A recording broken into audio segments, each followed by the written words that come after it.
Tout le monde parle de psychologie dans le trading. On te dit que 90% du trading, c'est du mental.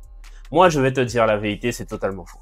Avant de parler de psychologie, il faut déjà avoir une vraie stratégie, des règles précises et surtout la discipline de les respecter. Si t'as pas de plan, t'as pas un problème mental, t'as juste pas de système. Le mensonge du 90%, c'est du mental. On a un élève, par exemple, qui gagnait parfois et parfois il perdait. Sans vraiment comprendre pourquoi, en fait, il n'avait aucun plan de trading.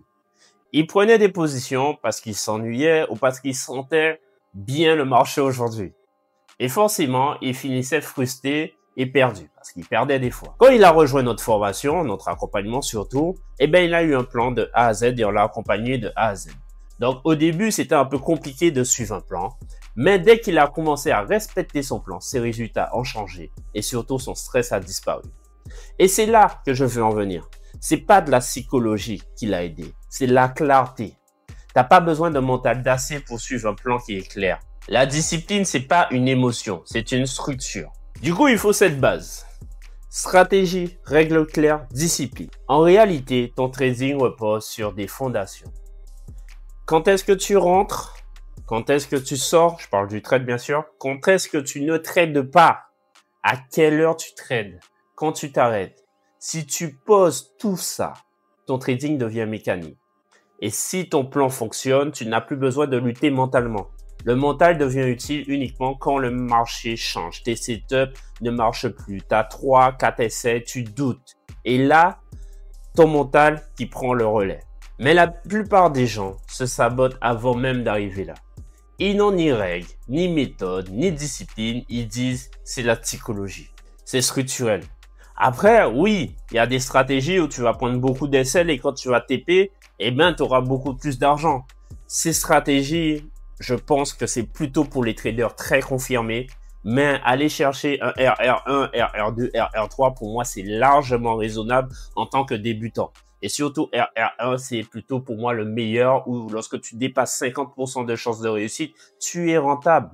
Tu suis la tendance du marché, tu prends ton RR1, tu fais des gains, tu as 60%, 70%. Fini. Tu vas prendre un SL, mais pas tout le temps, pas plus souvent que des TP. Donc voilà, sur ce point. Ton mental dépend aussi de ton environnement. Si tu as un environnement chaotique, ton trading sera chaotique. Tu ne peux pas te disputer avec ta femme, ta famille, avoir des problèmes familiaux, vivre dans le stress et t'attendre à être calme devant tes graphiques. Non. On a un autre élève, par exemple, qui vivait une période très difficile.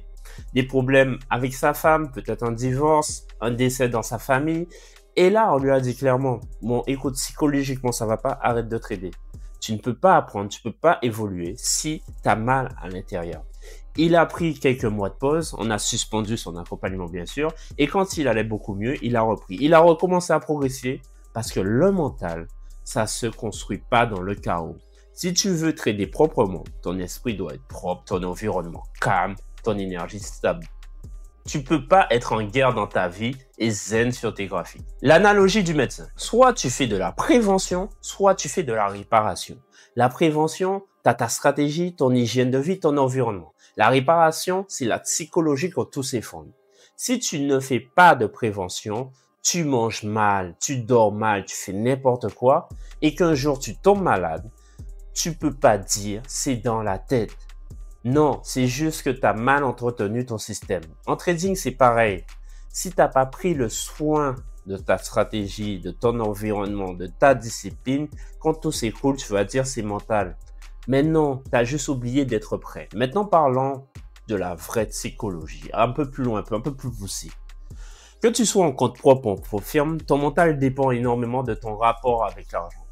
Tu as peut-être déjà perdu 500, 1000, 2000 ou plus. Et tu deviens rentable. Tu as appris une formation, tu as appris quelque chose, tu as appris des connaissances. Donc, tu as perdu tes 2000. Tu fais enfin, on va dire, 5000 € de profit. Maintenant, retire tes 2000. Psychologiquement, tu n'as plus de pertes. Tu vois, parce que tu as récupéré, tu es au neutre. Parce que la vérité, c'est que le plus gros poison mental, c'est la pression financière. Tu trades avec la peur de reperdre. Tu trades pour survivre. Quand tu trades avec de l'argent libre, tu trades pour performer. Maintenant, pour les firmes, c'est un peu différent. Donc, je vais te rajouter, je vais te donner un bonus. T'as perdu, t'as acheté des challenges, t'as échoué. 2000, 3000 euros ou plus. Quand tu commences à avoir des payouts, donc du vrai argent qui tombe sur ton compte, à ce moment-là, tu es psychologiquement libre parce que tu as récupéré tout ce que tu as investi dans les propres firmes. Avoir un seul compte financier aussi, c'est dangereux. Par exemple, moi, cette semaine, j'ai perdu un compte bridge funding de 200K funding. C'est une erreur bête. J'ai pris un bail la matinée. Après ça, je suis arrivé sur les graphiques. J'ai dit, je suis dans la tendance, je voulais reprendre un bail, mais au final, j'ai pris un sell. Du coup, mon compte, il a sauté. J'aurais pu être détruit psychologiquement, mais je suis structuré. J'ai d'autres comptes. Donc, c'est ça un peu le mental d'un trader qui a plusieurs comptes et qui est bien financé. Donc, si tu veux te structurer dans le trading, bâtir ton plan, ta psychologie qu'on t'accompagne de A à Z, clique juste en bas, réserve ton appel et rappelle-toi, ton mental, c'est pas un don. C'est le résultat d'un système solide, ton hygiène de vie stable, une stratégie claire. C'est comme ça qu'on devient et qu'on reste un trader financier à 1 million. Et comme je dis toujours, l'ignorance coûte cher. Donc, acquiert un maximum de savoir.